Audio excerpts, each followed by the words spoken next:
if you look in the southwest during twilight, starting about half hour after sunset, you can see Mars. It's about a third of the way up to overhead, and it's going to be in that direction, in that position, until about February. It's moving away from the Earth right now, but the way the path of the planets, the ecliptic, is changing its angle, will sort of keep it in that spot for a long time. In the early evening, the only planets that are high up right now are Uranus and Neptune. Normally, these are not interesting planets, but an amateur astronomer through a telescope, they look like either a greenish or bluish blob. But an amateur astronomer in Australia, using a 16-inch telescope in an infrared camera, has recorded giant storms on both of these planets that broke out early in October. So here's one on Uranus, and harder to see, but you can see a brightening on the upper left side of Neptune here.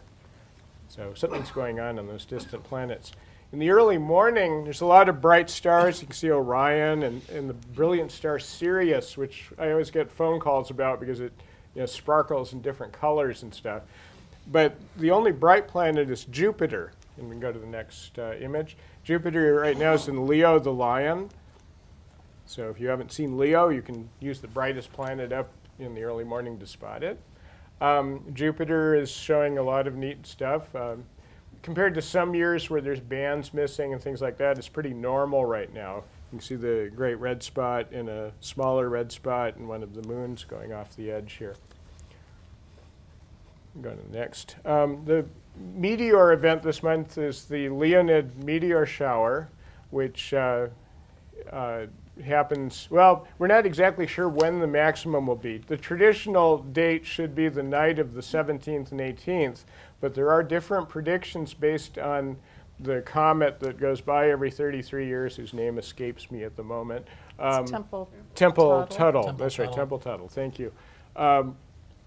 It releases material each time it goes through, and some people who successfully, for instance, predicted the meteor activity on Mars, say there could be activity the night of the 16th and 17th, 17th and 18th, and maybe as late as the 20th through the 21st. Not the 19th? Not the 19th. Yeah. Sleep in. So in other words, you might see a few more meteors. We expect only about 15 meteors per hour if you were ideally placed, and maybe a little bit less than that from our latitude.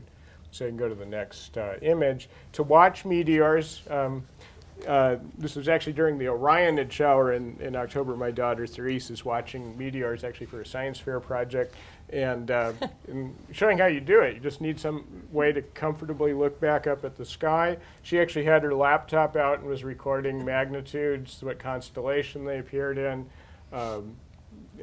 any characteristic of the meteor, the color, anything like that. And then she's going to submit it to the International Meteor Organization. So she'll be like one of 50 people who actually made observations of this shower. So you can do that too.